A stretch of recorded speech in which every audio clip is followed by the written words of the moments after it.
I have had a crazy few weeks. I could see for miles, miles, miles. I could see for miles, miles, miles. I could see for miles, miles, miles. I am living the craziest emotional roller coaster that ever existed, and I don't even know where to start. I guess I'll start with talking about Cindy. My third cousin has been absolutely amazing and helped me every step of this process. So I have to give her mad props. Her and I are actually starting to team up and help other people tell their stories, find their family, and do some research. So that's really exciting. That's a project that we're getting started now. For everything that happened, I wanted to have just this amazing video with different footage and pull everything in. But you guys, this stuff has been happening so quickly. My eyes are literally crossing. I can't even begin to tell you the craziness that has ensued upon my life in the last 2 to 3 weeks. I'm getting a lot of questions about my birth mom.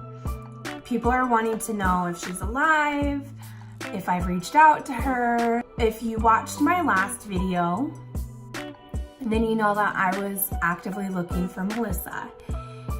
If you haven't seen the last video, I strongly suggest that you watch that one first and then come to this video so that you kind of understand what's going on and who I'm looking for and why.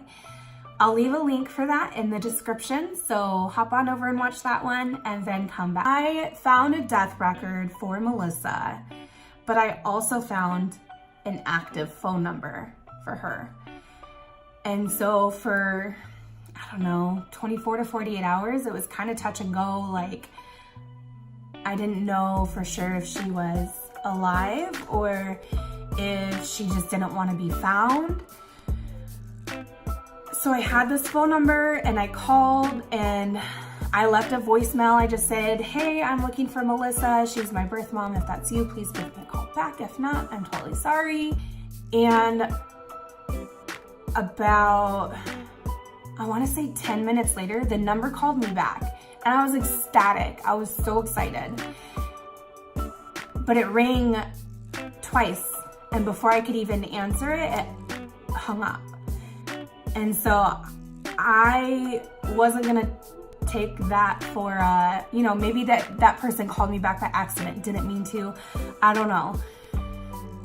So I text the person saying the gist of what was in my voicemail. Hours later, I got a response to the message saying, nope, not me. And so in my mind, I'm thinking, either this is her and she really, like, she knows who I am, she just really doesn't want to be found, or, the death record is what it is. So I want to say about 48 hours, I thought that there could be a chance that Melissa was alive, and it's not the case.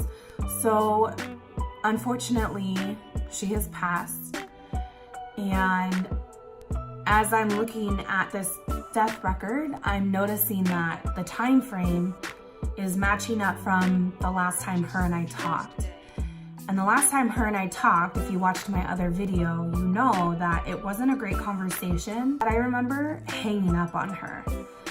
So it was a few weeks or maybe like a month or so later that I called Melissa back. So from that point until I started this journey, I assumed that Melissa had moved on with her life and just didn't want anything to do with me. Now that I'm putting 2 and 2 together, it's kind of devastating. It's pretty tragic that she passed in that same time frame, weeks after.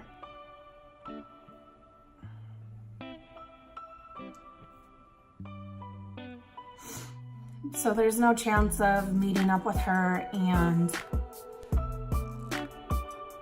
reconciling or letting bygones be bygones or retrying. I don't get that chance. If that wasn't roller coastery enough,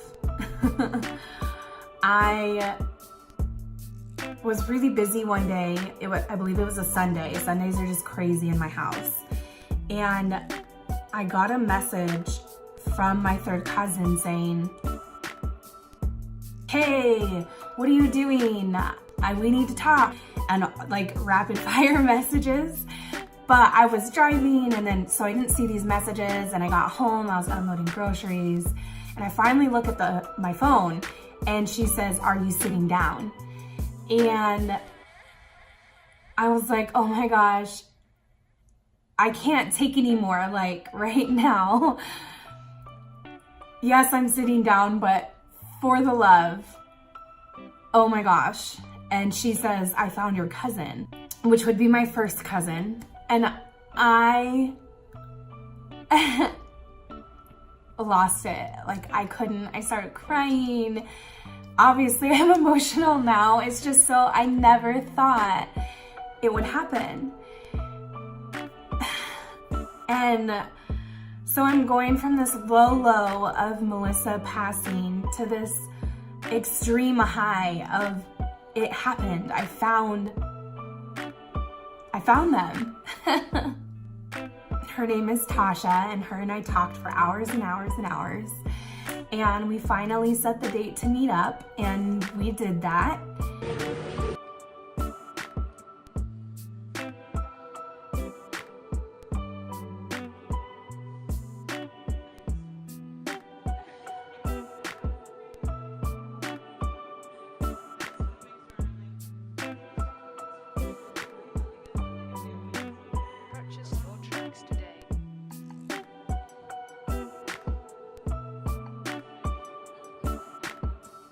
It was so nice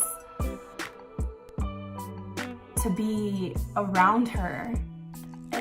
I can't explain the feelings that you feel when you finally meet someone that, one, you never thought was possible to meet, and two, that is biologically your chemical makeup. It sounds so weird, but it's true.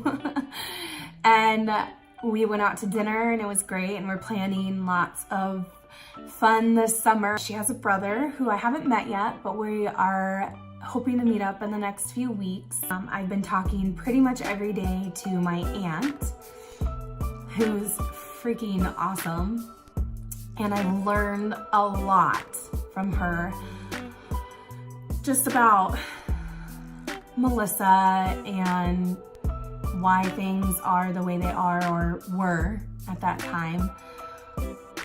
Just it's insight. So, having insight like that into everything is more than I could have ever wanted on this whole journey. Everything that I thought could happen and beyond has happened. And there's more. Are you excited? So my aunt is awesome. I also found out, well, I kind of knew, but I wasn't 100% sure. But I have an uncle too, and we've kind of been in contact and just small talk so far, but I think we're gonna meet and have lunch, so that's exciting. I haven't said much. My main focus, or at least the start of my journey, was to find my aunt and any kids she might have. That was like my main goal. But I actually have two siblings that were possibly adopted out in California, or, I mean, there's a lot of information that is just guesstimation for me right now. My aunt got me in touch with my great-grandma. I have a great-grandma. just in case you were wondering. She seems very young at heart, and she had so much information. Melissa actually lived with her a few times throughout her lifetime. She had just oodles of leads for me. And through one of those leads, I was able to find someone who was linked-ish to Christopher, who is my younger brother. I'm saying his name because I know that it's a very common name.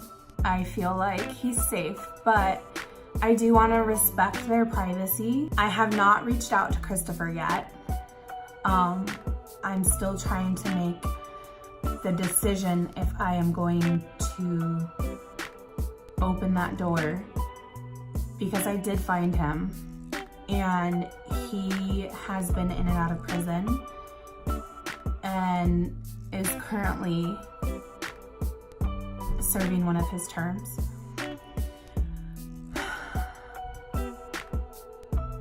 My heart is just broken for him that he didn't feel loved or wasn't raised to know love. Hurts. And there's nothing I can do about it. I'm not his mom. I'm his biological sister. We've never met. So honestly, right now I'm going through my head and I'm giving myself all these reasons why I should contact him or let him know that I exist. But I'm also going through all of the reasons why I shouldn't.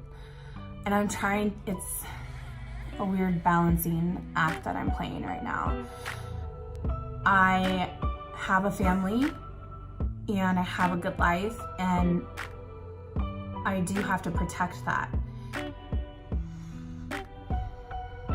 But my obligation to reach out to him is strong. And I haven't decided what or how or when I'm going to do that yet. I don't know, maybe if anybody who watches my videos has been through this, I would love to hear from you or something similar. I know my story is super one-off, but I never expected this. I never in a million years would have thought that I actually could find them this quickly, for one. And for two,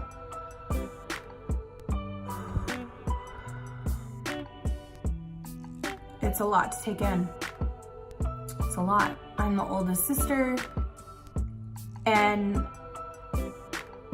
I'm just starting to try to wrap my mind around this. So there's that. And I'm currently looking for my sister. Her name is Cassie, also a common name, so I feel safe saying that. I think she was adopted out.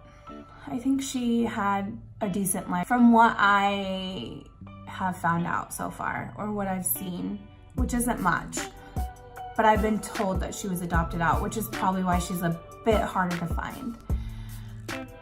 I don't even know if she goes by the same name. I don't know. But I'm extremely confident that within the next week or so that I'll have found her as well. And then that just leaves my biological father, which is a huge question mark. No information on him. I have no idea who he is. No one who I've connected with knows. And my birth mom was so young when she got pregnant with me. It could have been someone in high school. It could have been, I mean, anyone. I don't know. Whew. It's been a very short, crazy journey. I thought this was gonna be like a year long and I'd have all these great videos up that I could edit and make really be creative. And that's just not the case. Everything kind of happened all at once and started unraveling, and I did connect with a third cousin on what I think is my biological father's side, and she is awesome. You guys, I got so lucky with my third cousins. I just can't. She's awesome. She's really good at family trees, just like my third cousin on my biological mother's side. I mean, I couldn't be more blessed with the people I've connected with so far. I know that my story is tragic in some cases, but it's also got a lot of good in it too. I'm still gonna keep pushing. I'm still gonna keep looking. And although I'm shocked I've done and found so much in this short amount of time, like what, 3 weeks, and I found people that I never thought I'd even find. But here we are. And I have my little sister to find and my biological father, and that pretty much wraps up my story. So stay tuned, there's more to come. I also have 2 other projects that I'm working on that I hope to have out shortly. Please share my videos. The more people that I can help, the better. If you've gone through an adoption journey or you want to, comment, let me know. Please like and subscribe, and I will see you next time. Bye.